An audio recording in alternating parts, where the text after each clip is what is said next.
Picture this. You're standing in the wreckage of everything you've built. Your business, your reputation, your relationships, all crumbling around you like a sandcastle hit by an unexpected wave. What do? Do you surrender to the tide, or do you start rebuilding grain by grain? This isn't just a hypothetical question. This was Marcus Chen's reality on a cold Tuesday morning in November. Marcus had been the golden boy of his family, the first to graduate college, the one who turned a small graphic design side hustle into a thriving creative agency. At 32, he employed 15 people, had clients across 3 continents, and was living what everyone called the dream. But dreams, as Marcus was about to discover, can shatter faster than we ever imagine. The email arrived at 6:47 a.m. Marcus was sipping his morning coffee, scrolling through his phone when he saw it. His largest client, the one that represented nearly 60% of his revenue, was terminating their contract. Effective immediately. No warning, no second chance. "We've decided to take our creative work in-house," the email read, cold and clinical. "We appreciate your service, but this decision is final." Marcus felt his stomach drop. 60% of his revenue meant he couldn't make payroll next month. It meant letting people go. People who had families, mortgages, kids in college. Sarah, his head designer, was 8 months pregnant. Tom had just bought his first house. Maria was supporting her elderly parents, but it wasn't just about the money. Marcus had built his entire identity around this agency. He'd sacrificed relationships, missed his sister's wedding, worked through holidays. His ex-girlfriend had left him 6 months earlier, saying he was married to his work. His father, who'd always wanted Marcus to take over the family restaurant, had barely spoken to him in 2 years. Now, standing at the edge of this cliff, Marcus realized he had put all his eggs in one basket. And that basket had just fallen. The stakes were everything: his livelihood, his team's security, his sense of self-worth, and any remaining relationship with his family. He had 2 choices: figure out how to save the sinking ship, or watch everything he'd built disappear beneath the waves. The next 3 weeks were brutal. Marcus had to let go of 8 employees. Each conversation felt like pulling his own teeth out. He watched grown adults cry in his office. He held Sarah's hand as she sobbed, worried about how she'd support her baby. He promised them all he'd give glowing references, that he'd help them find new positions. But promises don't pay rent. The remaining team looked at him differently now, with uncertainty, with fear. The trust they'd built felt fragile, cracking under the weight of insecurity. Marcus stopped sleeping. He'd lie awake at 3 a.m., staring at the ceiling, running numbers that wouldn't add up. He stopped going to the gym, stopped calling friends. His apartment became a cave where he'd work 16-hour days, chasing smaller clients, lowering his rates, desperate to keep the doors open. One evening, his younger brother Jamie showed up unannounced with takeout. "You look like hell," Jamie said, setting down containers of Chinese food. "Thanks for the pep talk," Marcus muttered, not looking up from his laptop. "I'm serious, man. When's the last time you actually left this place? When's the last time you talked to Dad?" "Jamie, I don't have time for what? For family? For living?" Jamie's voice rose. "You're disappearing, Marcus. You're so busy trying to save this business that you're losing yourself." Marcus finally looked up, and something in his brother's eyes stopped him. Concern. Real, deep concern. "What am I supposed to do?" Marcus's voice cracked. "Just give up? Let everyone down?" Jamie sat down across from him. "Maybe you're not supposed to do it alone." Those words hung in the air long after Jamie left. Maybe you're not supposed to do it alone. But Marcus had always done it alone. That was his strength, wasn't it? His independence, his self-reliance. That night, for the first time in years, Marcus cried. Not just tears, but the kind of crying that comes from somewhere deep, the kind that shakes your whole body. He cried for the team he'd lost, for the relationships he'd neglected, for the person he'd become in pursuit of success. And when the tears finally stopped, something shifted. The weight was still there, but he could breathe a little easier. Sometimes you need to break before you can rebuild. The following Monday, Marcus received a call from an unknown number. "Is this Marcus Chen?" The voice was older, raspy. "Speaking. This is Robert Martinez. I used to own Martinez and Associates. You don't know me, but I know you. I've been watching your agency for a while." Marcus's guard went up. "I'm sorry. I don't have time for—" "I lost my business 15 years ago," Robert interrupted. "Had to declare bankruptcy. Lost everything. I know what you're going through." Something in Robert's tone made Marcus pause. "Why are you calling me?" "Because I wish someone had called me. Can we meet for coffee?" Marcus almost said no.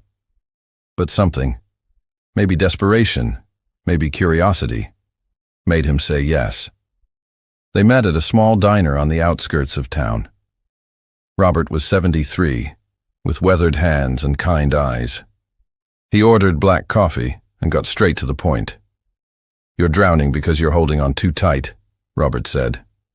"I'm holding on because if I let go, everything falls apart." "Kid, it's already fallen apart. What you're holding on to now is the ghost of what was. The question isn't how to save it. The question is what you're going to build next." Marcus felt defensive. "You don't understand. I have people depending on me. You have an opportunity," Robert cut in. "Do you know what I did after I lost my business?" Marcus shook his head. "I became a consultant, started helping other small business owners avoid the mistakes I made. It wasn't what I planned. It wasn't what I wanted. But it was what I needed. And you know what? I helped more people in that second chapter than I ever did in my first. Because I'd learned something valuable. I'd learned how to fail." "How to fail?" Marcus laughed bitterly. "That's your advice?" "How to fail forward," Robert clarified. "There's a difference. Failure isn't the opposite of success. It's the tuition you pay for wisdom. The question is whether you're going to stay stuck in the failure or use it as fertilizer for what comes next." Robert slid a worn notebook across the table. "These are lessons I learned the hard way. I'm giving them to you the easy way. But you have to be willing to let go of who you were to become who you're meant to be." Marcus opened the notebook. Page after page of handwritten notes, insights, frameworks, years of hard-earned wisdom. "Why are you helping me?" Marcus asked quietly. "Because someone has to break the cycle of suffering alone. Success isn't about never falling down. It's about who you become when you get back up, and you don't have to get up alone."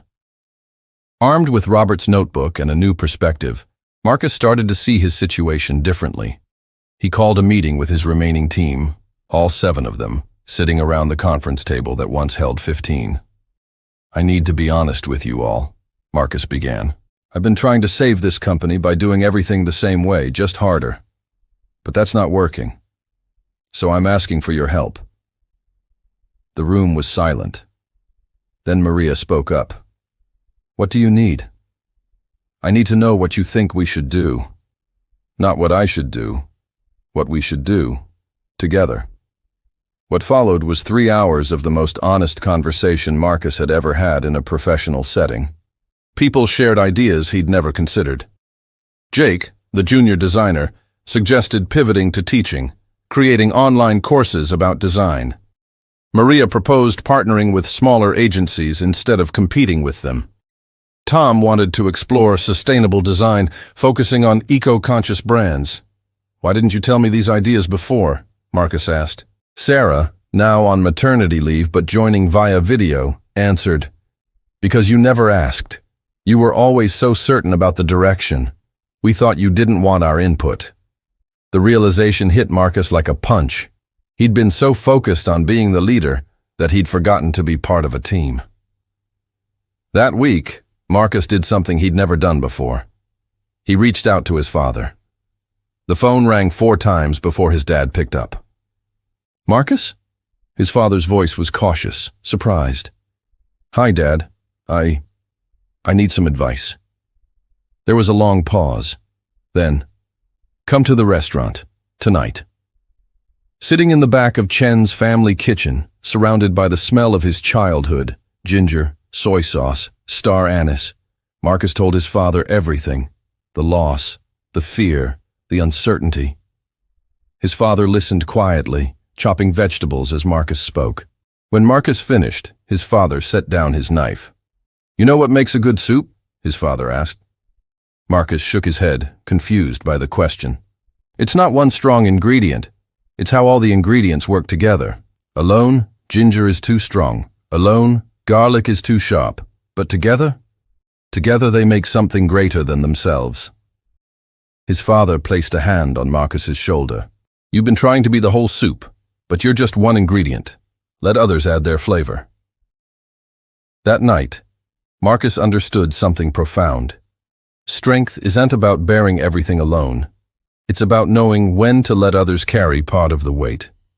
3 months later, Marcus stood in front of a room of potential investors. His agency had transformed. They'd rebranded as a creative collective, still doing client work but also teaching, consulting, and partnering with other small agencies. They'd downsized the office, cut overhead by 40%, and created a more sustainable business model. But this pitch was different. Marcus wasn't asking for money to save a sinking ship. He was presenting a vision for something new. A platform that would help small creative agencies collaborate, share resources, and support each other. The thing Robert had given him, wisdom and community. Marcus wanted to scale that and give it to others.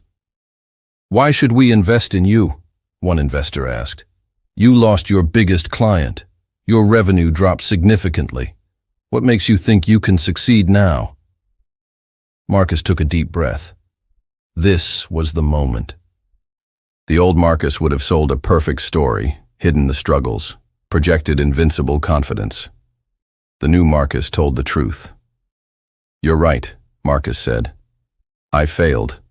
But that failure taught me something more valuable than any success ever did. It taught me that sustainable growth doesn't come from putting all your faith in one client, or working yourself to death, or thinking you have to have all the answers.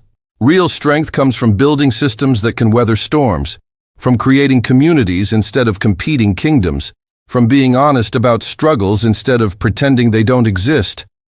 He clicked to the next slide, showing testimonials from the 15 small agencies they'd already helped. These agencies are stronger because they're not alone anymore. They share resources, refer clients to each other, support each other through challenges. And that's what we're building. Not just a business, but a movement. A community where failure isn't the end of your story. It's the beginning of your wisdom. The room was quiet. Marcus couldn't read the investors' faces. Then one of them, an older woman in the back, started clapping. Slowly the others joined. "I lost my first business 20 years ago," she said. "Nobody talks about that. Everyone wants to pretend they've always been successful. What you're building, that's what I needed back then. That's what the market needs now." Marcus felt something release in his chest. Not relief, exactly. Something deeper.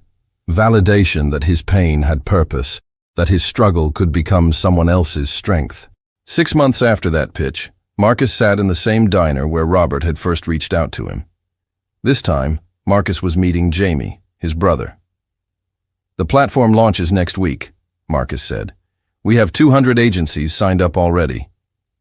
"That's amazing," Jamie said. "But you seem different. Calmer." Marcus nodded. "I am. I used to think success was about never falling down. Now I know it's about what you do when you're down, and who you help up along the way." His phone buzzed. A text from Sarah. "Baby girl is here. 8 pounds, 2 ounces. Thank you for believing we could rebuild." Marcus smiled. "You know what I've learned through all of this?" "What's that?" "Adversity doesn't build character, it reveals it. And then it gives you the choice to rebuild it better. When I lost everything, I thought I was losing my identity. But I was actually losing an illusion. The illusion that I had to be perfect, invincible, independent. The real me, the better me, emerged from the wreckage." Jamie leaned forward.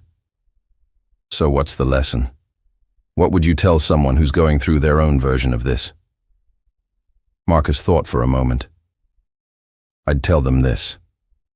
Your worst day isn't your final chapter. It's your turning point, but only if you're willing to see it that way.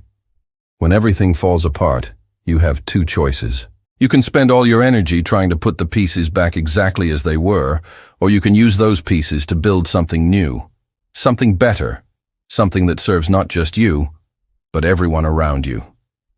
He pulled out his own notebook now, the one he'd started keeping after Robert gave him his. And I'd tell them these 5 things. First, let go of the ghost. Stop trying to resurrect what died. Honor what was, but don't live there. Your future isn't in your rearview mirror. Second, ask for help. Pride is expensive. Community is priceless. The people who love you want to support you. Let them. Third, fail forward. Every setback is data. Every loss is a lesson.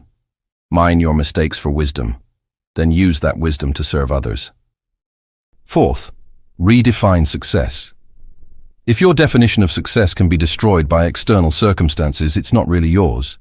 Build success around values, not vanity metrics. Fifth, share your struggle. Your pain has purpose. Your story could be someone else's survival guide. Don't hide your humanity. It's your greatest strength. Jamie wiped his eyes. When did you get so wise? Marcus laughed. I'm not wise. I'm just someone who survived something hard and decided to let it make me better instead of bitter. As Marcus walked out of the diner that evening, the sunset painted the sky in shades of orange and gold. He thought about where he'd been a year ago, desperate, alone, terrified, and where he was now, building something meaningful, surrounded by people he loved, at peace with his journey. The old Marcus would have called this failure turned around. The new Marcus knew better. This wasn't failure turned around. This was transformation. And that's the real lesson of adversity. It's not about whether you'll face struggles. You will. Life guarantees that. The question is whether you'll let those struggles define you or refine you. Whether you'll see them as the end of your story or the beginning of your strength. Marcus had chosen refinement. He'd chosen growth. He'd chosen to let his breakdown become his breakthrough. So here's my question for you. What's your turning point? What adversity are you facing right now that feels like the end, but could actually be your beginning? Maybe you're in the middle of your storm right now. Maybe you're standing in the wreckage of something you built, wondering how you'll ever rebuild. Or maybe you've been through your storm, but you're still standing in the rain, unable to move forward. I want you to try something. Pull out a piece of paper or open a note on your phone. Write down 3 things. 1. What broke? Be honest. What fell apart? What did you lose? 2. What did you learn? Even in the worst situations, there's wisdom. What did this adversity teach you about yourself, about life, about what really matters? 3. Who can you help with this wisdom? Your pain has purpose. Who needs to hear your story? Who's going through something similar right now? Because here's the truth. The struggles you've survived are not scars to hide. They're credentials to share. Someone out there needs to know they're not alone in their fight. Your story could be their lifeline. And if you're in the thick of it right now, remember this. The darkest hour is just before dawn.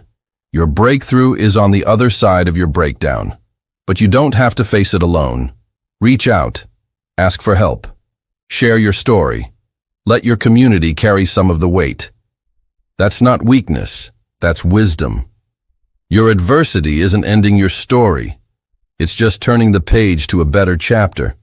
One where you're stronger, wiser, and more human than ever before. The question isn't whether you'll face struggles. The question is, what will you build from the wreckage?